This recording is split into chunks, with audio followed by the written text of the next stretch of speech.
네, 지금부터 경어 대선사 선양 출판물 강좌 제 1582강 강의를 시작하도록 하겠습니다.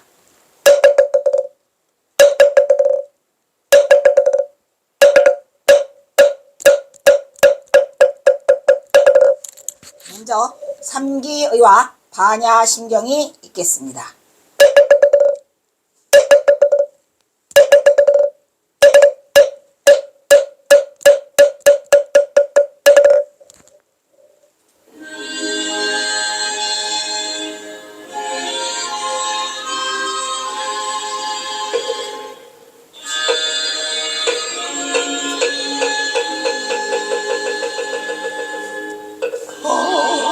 거룩한 부처님께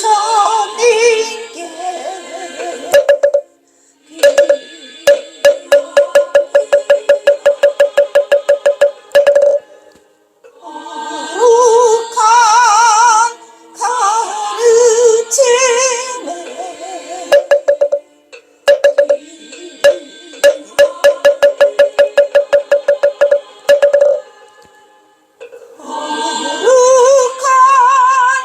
스님들께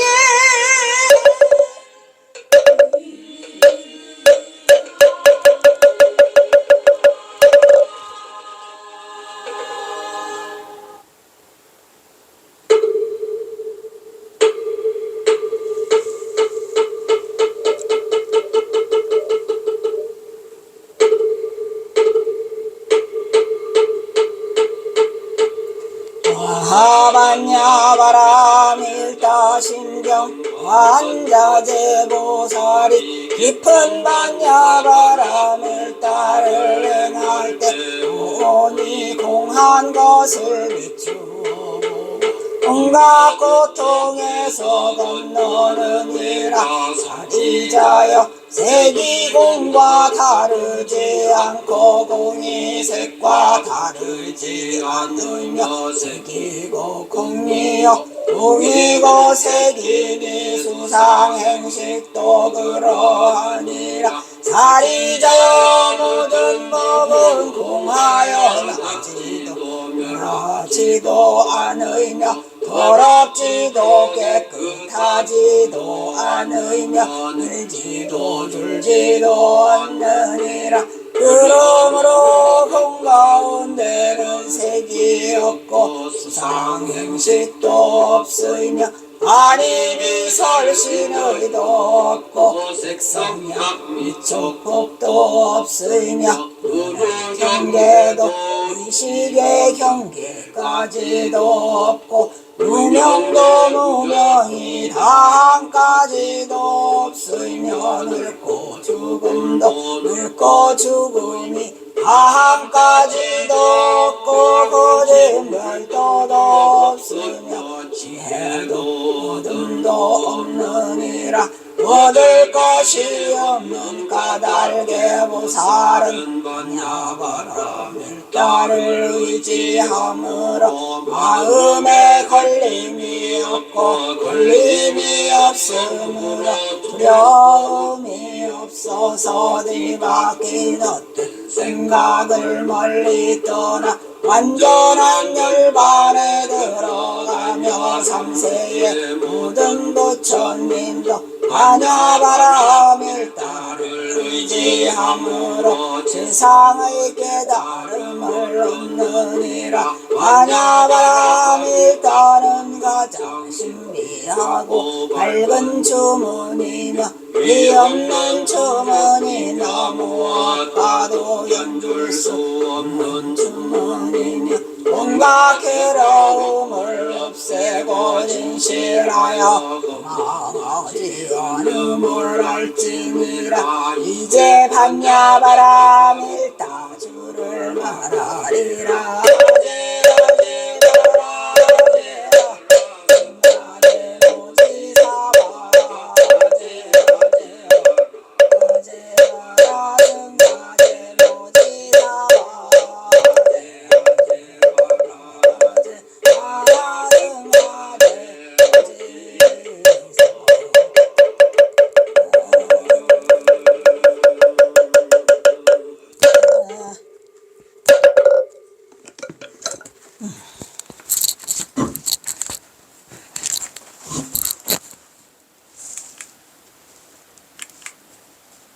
됐어. 이렇게 20번.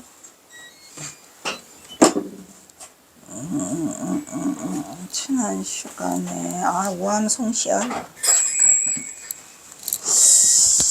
경허선사는 경허선사 집안에 있는 우암송시열을 굉장히 좋아하셨어요.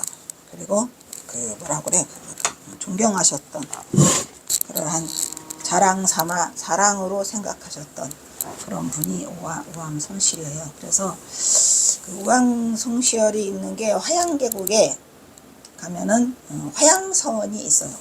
그 옆에 이제 경허선사가 또 화양서원만 간 게 아니고 더 자주 가신 곳은 만동묘라고 하는 곳인데, 만동묘라고 하는 곳은 그 임진왜란 때 우리를 도와준 명나라의 신이를 그 모셔놓고 했다고 합니다. 그러니까 굉장히 그 유교적인 그게 많이 강하죠. 근데 경허선사가 항상 그 경사시가 남겨져 있는데 그 속에서 모든 고통을, 모든 수심을 만동묘에 가서 멈춘다고 그래요. 만동묘에 가면 모든 수심을 다 하였구나 라고 하는 걸 보니까 만동묘가 무지하게 좋은 것 같아요. 근데 우리가 선찰술래 도를 때 그 만동묘까지 가지는 못했어요. 화양계곡까지만 접근을 했고 그냥 돌아서 나와서 꼭 가보려고 해요. 네. 우리 경허선사는 왜 거기 가서 수심을 다 했을까? 나도 거기 가서 수심 다 하고 싶으니까 아마 가겠다라는 생각을 지금 계속 벼르고 있는데 시간이 안 나, 틈이. 네. 그래서 꼭 올 여름에는 가볼까 하는 생각을 가지고 있다는 것. 그리고 이제 여기는 지금 딱 붙여져 있는데 사실은 이게 지금 누구한테 편지가 서간이 왔어요. 누구? 전봉준 장군 둘째 아들 전용현이한테서 편지가 와서 경허선사가 이 답서를 보낸 거예요. 지금 소식력 태동야 등끽 따라온 미심 춘풍령체 후여 춘반복이로구나. 장엄 한문 구위길 상호 심축이로다. 지난번에 했죠. 한 번 더 하는 거를. 경허선사가 좀 너무 좋아서 뻥을 조금 이게 심하게 친 그 시의 서간이에요. 근데 이제 그 처음에는 이게 누구한테 보냈는가를 몰랐었죠. 왜냐면 아무것도 안 써 있고 삼위서도 안 써 있어요. 이거는 삼위서도 안 써 있는 걸 보니까 경허선사가 비밀로 하고 싶었던 그 비밀 서간이에요. 소식을 내가 듣자 하니, 누구 소식을 듣자 하니, 전봉준 장군 둘째 아들 용현이가 좀 말썽을 피웠어요. 뭐 말썽 피웠댔죠? 파투팍에 골재박에 손을 대가지고 비둘지니까 이웃 그 자기가 머슴다는 집 주인집에 그 소를 팔아먹고 도망간 거예요. 또한 태동마을 밤에, 태동마을은 안동에 가면은 태동마을이 있다 그랬죠. 등불 아래서 차를 마시면서, 등불 아래 차 마셨나 보죠. 거기서 논쟁한 것이 미심쩍었었는데, 논쟁은 무슨 논쟁을 했었냐면, 너 그냥 스님 되라. 이 세상은 다 허망한 것이고 일장춘몽이고 아무것도 없으니까 머리 깎아라. 아니요, 못 깎아요. 싫어요. 그럼 너 공부해라. 라고 했는데 그때에 이제 답변을 안 했었어요. 용현이가. 그 앞에 서간에 또 있어요. 그런데 이제 봄에 소식이 불어왔어요. 희소식이 들려왔다 이런 얘기죠. 춘풍이 불어오니 그것은 폰가랑가도 불어 반복이 장엄하게 불어와 대궐문이 함께 장엄하게 열린다 이 말이에요. 대궐문이 함께 장엄한다는 얘기는 뭔 얘기죠? 응? 과거에 급제하겠다 이런 얘기예요.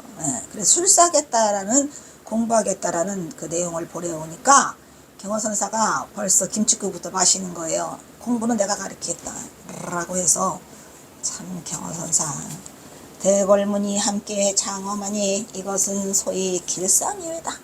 길상이더라. 이제 보나마나 뻔히 길상을 할 거다. 벌써부터 마음으로 축하를 드립니다. 심축, 심축이다. 이러한 그 서간문이 남아 있어요. 자, 화양동 계곡에서 서로 일별한 유생의 소식을 듣자니, 그때는 이게 누구라고 삼위서가 안 써 있기 때문에 유생인 줄 알았죠. 누구야 이게, 태동마을에 가서 대궐문을 장엄한다니 이게 누구냐고 알고 보니까 전용현이었더라. 그러니까 이게 내가 이 그 굉장히 힘든 상황 속에서 이거를 보게 됐어요. 그래서 유생의 소식을 듣자 하니 떠난동 선비마을, 선비마을이래요. 거기가 태동마을에서 밤에 등불 아래 차를 마시면서 서로와 유교와 불교의 진리에 대해서 논쟁한 것이 미심 썩었던, 그게 아니고 이 전용현의 학식이 매우 깊고 비범한 구석이 있었음을 말해주는 것으로, 전용현이 누구 자식입니까? 그래도 전봉준 장군 자식인데 아버지 전창혁이 또 있잖아요. 그 저기 할아버지.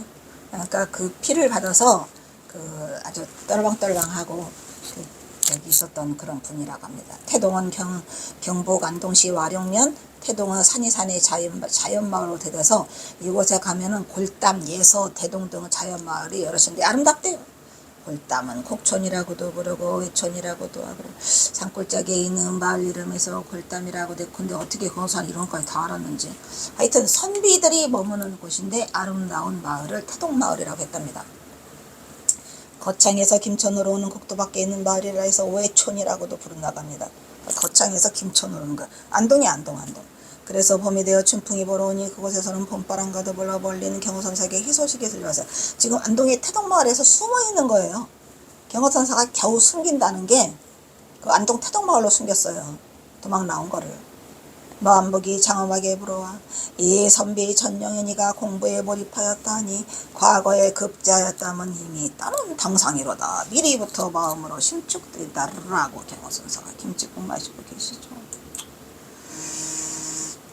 근데 그 후에 전영현이는 출세했을까요?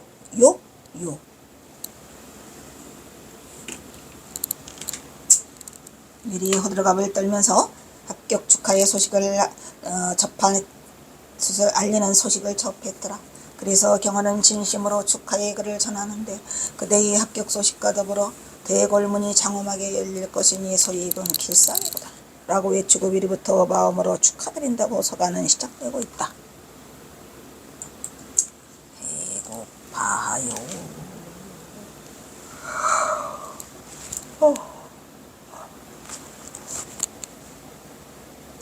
지난번 서간에는 내가 더 가르쳐줄게 했는데 이제 얘기하면 공부를 해서 효과를 본 것 같아요. 이 성산생필 석지사영이 하니 분멸멸이 견성이자 위어편이로다. 인치산사비고 개불득치사야로다. 문필에 종사해서 정성들인 까닭에 그 포람이 일어나니 누가 문필에 종사해서 전봉준 장관 아들이 머리는 죽어도 못 깎겠대요. 그냥 공부해라 해가지고 그 까닭에 보람이 일어나니까 그 일을 영위하되 공부는 하되 이런 얘기야. 공부는 하되 뭐라고?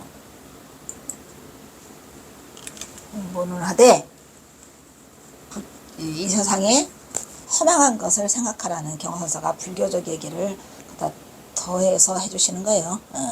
이 성산생필 석자서영이요. 이거 정했어?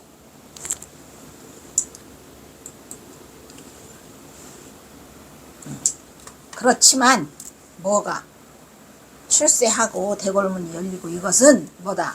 그 일은 불태워지듯 멸하는 것이니. 아니 지금 경호선사 지금 그 어린애한테 재뿌리고 있어요? 이 선사다운 얘기죠. 눈물 나요 이거. 눈물 나. 경호선사가 그 전용현이를 그렇게 스님을 만들고 싶었는데 못했어. 그래서 이제 출세를 했다 이런 얘기지. 뭐 시험에 합격해가지고. 그러니까 그 일은 불태워지듯 멸하는 것이니. 출세? 그거는 뭐더라? 그냥 다 허망하게 불태워지듯 멸한다. 그 대신 뭘 해라? 그리하여 이로써 견성 두자는 아까 앞에 견성 있었죠? 여기 그러므로 그것은 불태워지듯 분멸하는 것이니 견성 두자로서 업을 삼아라 이런 얘기야. 심오한 업을 삼으라잖아. 견성 두자는 심오한 업이다면 무슨 업? 심오한 업. 심오할 현문이죠. 현문, 선문, 현문, 공문이라 했잖아요. 심오한 업이다. 뭐가? 견성하는 게. 그래서 현문이라고 했잖아요. 그러니까 그리하여 이로써 견성하는 거 이거 두자는 심오한 업편이로다 이런 얘기야. 오마이. 심오한 업이 이런 것입니다. 그러니까 경호선사가 공부를 하되 물론 출세하는 것도 좋아하지만 그건 다 불태워지는 거고 견성하면 그 두 글자 견성 두 글자는 심오한 업편이다 이런 얘기죠. 심오한 업입니다. 내가 동료의 나이를 생각하며 무슨 동료야? 이제 또 전봉준 장관한테는 형이라 그러고, 또 누구요, 또 영어당 박한영한테도 형이라 했죠. 근데 이제 이 애기 그 용현이한테는 형이라고 하기는 뭐 하잖아요. 동료래.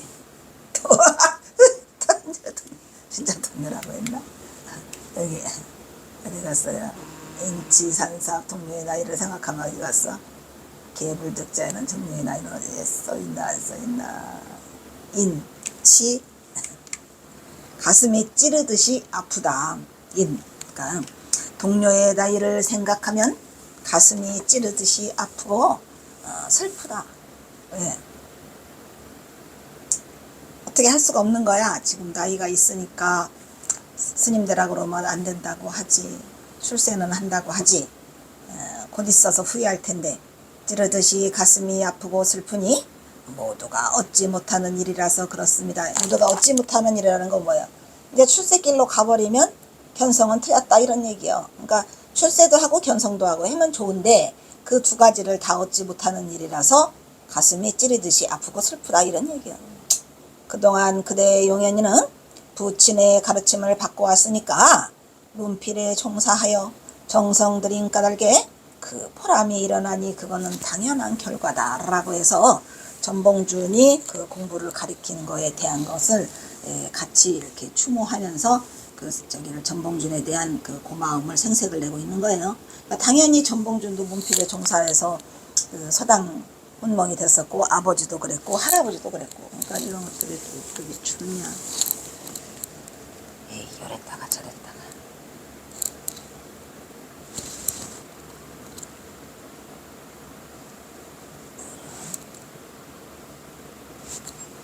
백골을 안 해. 야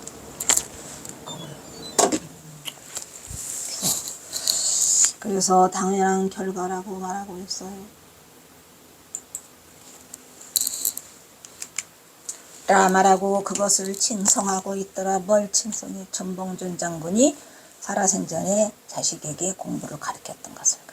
그러나 과거에 급제하여 벼슬에 나아가는 일은 그 일을 영위하되 그 일은 허망하게 불태워지듯이 한순간에 멸하여지는 것이니 아까 했죠. 세속의 일이 허망한 것이다 라고 경호선사가 찝고 있어요. 지금 충고하고 있는 거죠.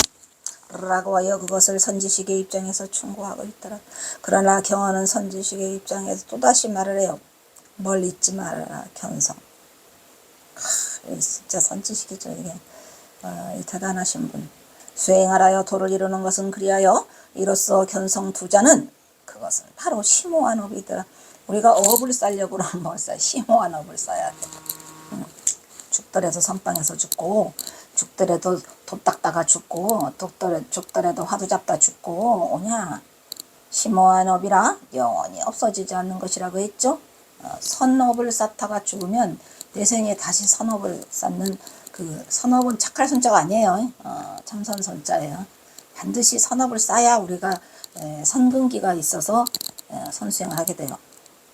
라고 수행의 공덕을 설하고 이것을 상기시키고 비록 출세하여 기쁘지만 반드시 뭘 잊지 말아라. 견성이자를 잊지 말아라 라고 얘기하고 있어. 그래서 참 선사다운 얘기죠. 너의 나이를 생각하면 찌르듯이 가슴이 아프고 슬프다 라고 충언하고 있어요. 이때 나이가 18세 때에 그 저기가 죽거든요. 큰아들이 용규가. 그러니까 얘는 뭐 그냥 20세 됐으면 20세 중언하고 있다. 그러면서 대도를 성취하는 일이 유생의 출세만큼이나 쉬운 일이 아니야. 모두가 얻지 못하는 일이여. 그게 다 쉽게 얻어지는 것도 아니고 두 개를 다 얻을 수도 없고 모두가 얻지 못하는 일이라서 뭐가 출세도 어렵고 돕 닦는 것도 어렵고 그렇다고 유생이 불교의 수행을 버리고 세간의 입신양매에 나아가는 것을 몹시도 안타까워 있는 선성경허더라. 먼저 경허선사가 너 머리 깎으라고 다 했어요. 안 하면 되잖아. 할 수 없는 거죠. 약관치의 산문진이여 식중 긴여부불반 겸 백자 일봉 앙정이고 영정 언여 최초 불비로다. 이거는 이제 지금 이 시에 그 답서를 쓴 게 이게 지금 내 비안도예요. 아휴, 비안도에다가 보냈는데 경화선사 둘레길이 잘 됐으면 좋겠어요. 경화선사가 다닌 그 저기가 흔적이 뭐 거기만 있겠습니까? 나는 대한불교 조계종에서는 경화선사가 75군데 선찰수를 바쳤는데도 거기다 경화선사가 여기서 했다 뭐 이런 경화사 시나 뭐 이런 가나를 팻말 하나를 주제 남겨놓지 않고 있어요. 내가 시간 되면은 한번 보내는 보려고 하지.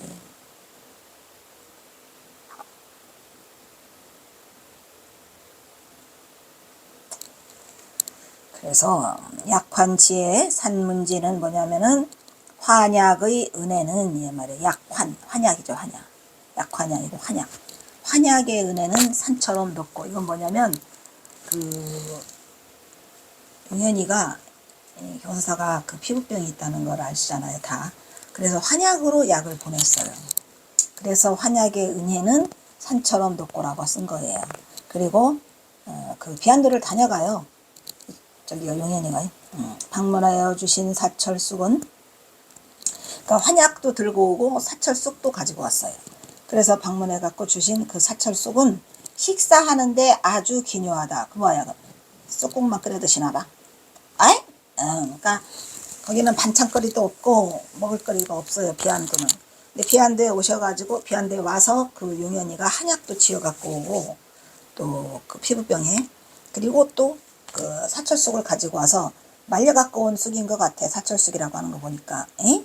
그래서 그거를 말린 쑥을 물에 불려 가지고 그 쑥국을 끓여 드시니까 근데 나도 쑥국 엄청 좋아하는데 아주 쑥에 그냥 미쳐 있는데 쑥국 그래서 그 쑥국을 식사에 요긴하게 쓴다고 하는 걸 보니까 그 반찬으로 쓰고 계시다 이런 얘기죠. 그러나 저는 아무 물건도 드릴 게 없습니다만 답서로 이거를 그 서간과 함께 경화선사도 그 뭐를 보내요. 보내고 인편을 통해서 보내는 거죠. 드릴 게 없습니다만 경화선사는 백자편을 만들어서 백자편 또 이거 만들죠. 백자편을 만들어 동반하여 드리고 봉투에 넣어서 봉한 한 통의 편지도 겸해서 삼가 올립니다. 이 편지를 이제 봉투에 넣어서 하고 백자편을 백자편을 만들어서 보내요. 언제 만들어? 간절한 뜻을 받아주십시오. 나머지 말은 남겨두고 엉성하여 제대로 예를 다 갖추지 못했습니다.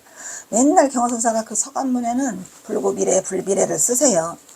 예를 다 갖추지 못했다. 정신없는 가운데에 서로 주고받고 서간문을 보내다 보니까 항상 그 서간문이 편치 않아요. 왜냐? 가다가 걸릴까봐. 이미 서간이라고 하는 것은 손을 떠나버리면 증거물이잖아요.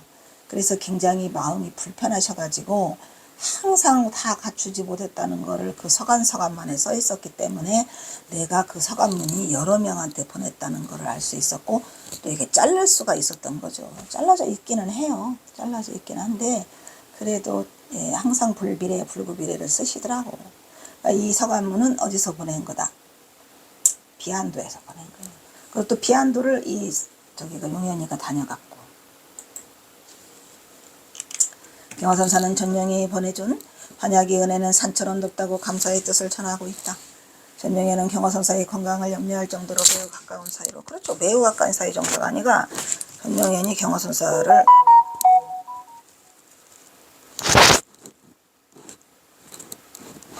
굉장히 신경 쓰고 있었고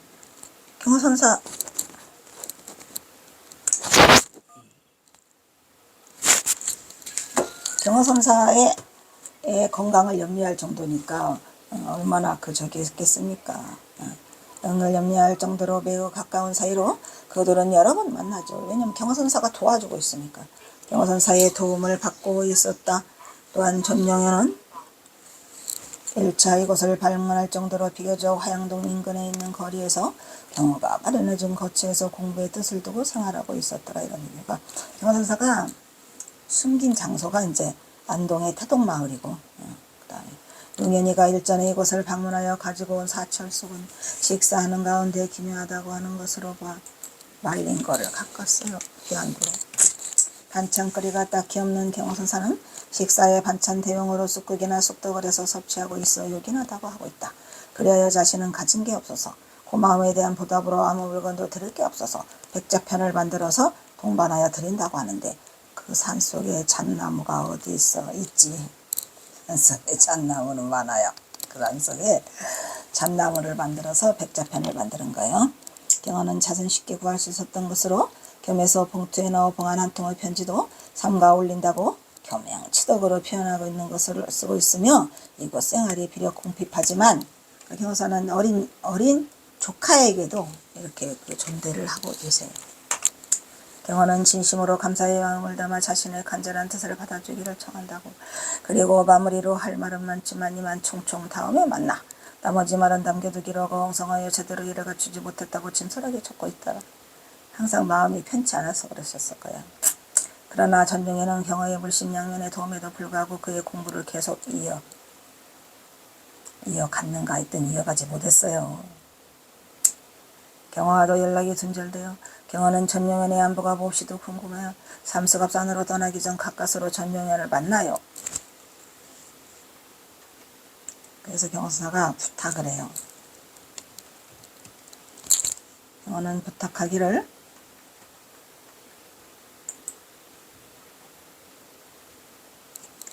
근데 결국은 경호사가 혼사를 시키고 저기로 보내죠. 무안으로. 만약 어려운 일이 생기면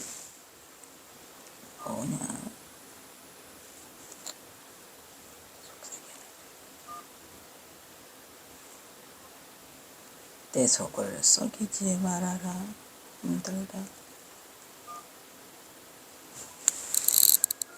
만약에 어려운 일이 생기면 언제라도 무안에 있는 배종욱 어르신을 찾아뵙고 도움을 청하도록 하거라. 이걸 또 유언으로 또 말씀을 이제 배상욱 있다 했죠. 배상욱의 친척. 왜 늦게 왔어? 일단 끊도록 하겠습니다. 빨리빨리.